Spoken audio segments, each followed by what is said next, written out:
She never thought a quiet night run for baby formula would turn into a scene that the whole country couldn't look away from. It was late, almost midnight, the kind of night when the streets are so still you can hear the hum of a streetlight. Naomi Brooks zipped her daughter into the fleece carrier, strapped across her chest, tugged her hoodie tighter, and stepped out into the cold. Her little girl Zoe was barely 9 months old, soft curls peeking from under a tiny knit cap, already drifting back to sleep. Naomi only had 20 bucks in her pocket keys in her hand. That was it. She wasn't thinking about danger. She was thinking about making it back home before Zoe woke up hungry again. The block was dimly lit, most of the corner stores long closed or boarded up. But Naomi knew this stretch like the back of her hand. She worked night shifts as a nurse, walked this same street hundreds of times. She kept her pace steady, her free hand visible. Folks in her neighborhood knew the drill move: slow, stay calm, always show your hands. It was survival 101. But that night, a set of headlights slowed behind her. The hairs on the back of her neck stood up. The cruiser rolled to a stop, the engine idling low. She heard the click of a door. "Ma'am, stop right there," a voice barked. Naomi froze, heart pounding. She turned slowly enough to show her face under the hood. Two officers. The one barking orders was young, his fingers already tight around his weapon. The other, older, moved slower, scanning the scene with a wary calm. "I'm just headed to the store," Naomi said, her voice steady but thin. "My daughter's hungry. I'm not carrying anything but her." "Show me your hands," the younger cop shouted. "One hand's holding my baby. She's asleep. Please don't yell." Naomi slowly lifted her free hand, palm open. "Fit the description," he muttered. "Black hoodie, carrying something." "Yeah," a voice called from across the street. Someone already filming on their phone. "It's a baby. She's carrying a baby man." The tension in the air was thick enough to choke on. People started gathering, whispering, recording. Zoe stirred, whimpering at the raised voices.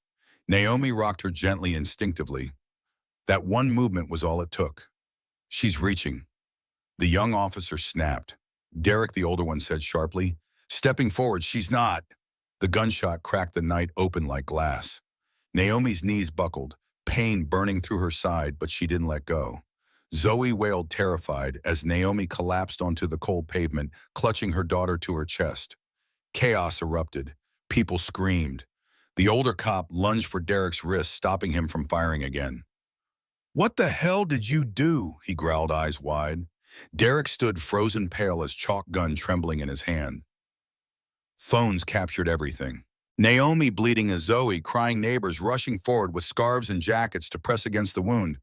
And across the street, a man in a dark coat slipped a phone from his pocket, dialed a number, and said just two words: "It's time."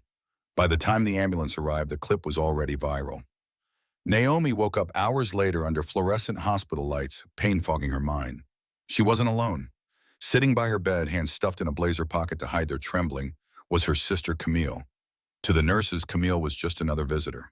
They didn't know she was a civil rights attorney who'd taken down crooked precincts in 3 states. They didn't know she'd already watched the video a dozen times, memorized every frame, every sound, every face. They didn't know she wasn't just Naomi's sister, she was about to become their worst nightmare. Camille didn't cry. She'd learned a long time ago that tears were useless in a fight like this. Instead, she quietly took out her phone. "Someone sent me the whole video," a shaky male voice said when she answered. I haven't posted it. Someone called me, told me not to. Said videos can disappear." Camille's voice was low, calm, but steel ran through it. "Send it to the number I give you. Encrypt it, then take the battery out of your phone." 10 minutes later, she was in the parking lot, laptop open in the back of a rental car, uploading the footage to every contact she trusted: journalists, lawyers, organizers. This wasn't just about her sister anymore. This was a system trying to bury the truth before Naomi even left surgery. Camille had seen it before: reports, rewritten footage, missing witnesses, intimidated. She wasn't giving them time, and she wasn't alone. The man who'd made the call at the scene was an undercover federal agent already moving in the shadows. The precinct that thought it had control was about to get a knock on the door from the FBI. Inside that precinct, Captain Roy Maddox sat behind his desk, arms crossed, a hard man who'd learned long ago how to make scandals vanish. Derek, the rookie who pulled the trigger, sat pale and sweating across from him. "She moved," Derek stammered. I told her to freeze. Maddox slid a blank incident form across the desk. You feared for your life. She ignored verbal commands. She reached under the blanket. That's what you write. Understand? From the corner, Officer Ryan Hale shifted uneasily. She didn't reach, he said quietly. She was rocking her baby. Maddox's eyes narrowed. Then write it like it looked, not like you feel. We're not letting a crowd of amateurs with cell phones dictate procedure. Ryan said nothing. He'd seen enough to know what came next. Videos, trimmed timestamps, scrubbed narratives locked in before Maddox even cleaned the blood from the street. But while Maddox worked to tighten control, Camille was tearing through his playbook. She tracked down Luis Ortega, a rookie who'd heard everything over dispatch that night. Luis was young, terrified, but he slid an SD card across the table. The captain told us to keep the suspect non-compliant. Said write it tight. That was before anyone was shot. Camille nodded, pocketing the card. You did the right thing. You're already in this. Might as well help fix it. Luis looked like he might throw up. You think they won't come after me? They will, she said plainly. That's why I won't let you out of my sight. The next day, the full video dropped online. Not the clipped versions with context stripped away the entire thing. Naomi's calm voice, Zoe's soft cries, Derek's shouts, Ryan's warnings, the crack of the shot. It played on loop, raw and undeniable. By nightfall, protests erupted outside the precinct. Hashtags spread like wildfire. But Camille wasn't done. She'd uncovered something Maddox hadn't counted on. The squad car Derek and Ryan drove was part of a pilot program with cloud sync dash cam footage. It couldn't be deleted, not from inside the department. She subpoenaed the vendor directly.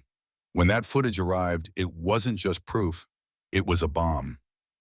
The trial was packed. The courtroom air was so tense you could feel it pressing against your ribs. Naomi sat in the front row, pale but upright, Zoe asleep in her lap. Derek sat stiff as a board at the defense table, his lawyer whispering in his ear. Maddox leaned back, arms crossed, confident the blue wall would hold. Then Camille stood and pressed play. No narration, no spin, just raw video. Naomi standing there, calm, hands visible.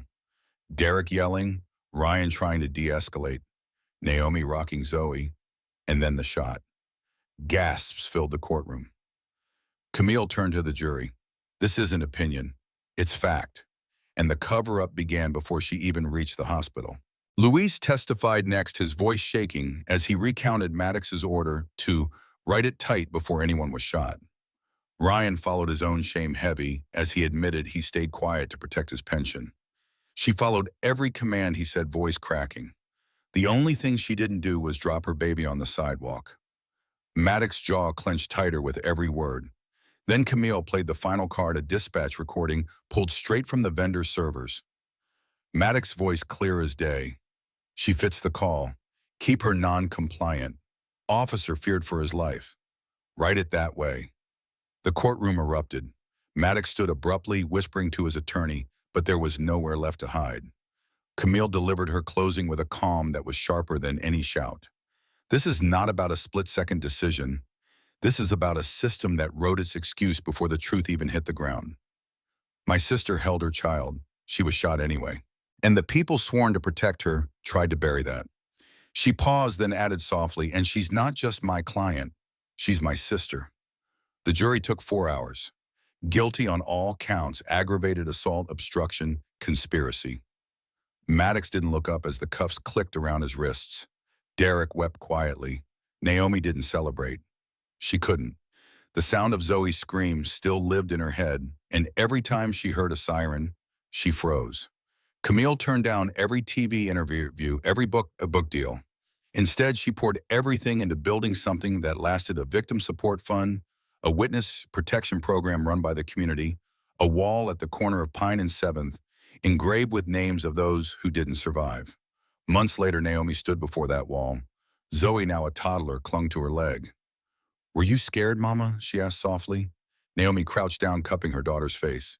I was, she whispered, but I stood anyway. And if they come back, Zoe's voice trembled. Then we'll stand again, Naomi said. And this time we won't be standing alone. The dedication ceremony that day wasn't loud. No politicians giving speeches, no cameras flashing for photo ops. Just neighbors, survivors, officers who'd left the force rather than stay silent.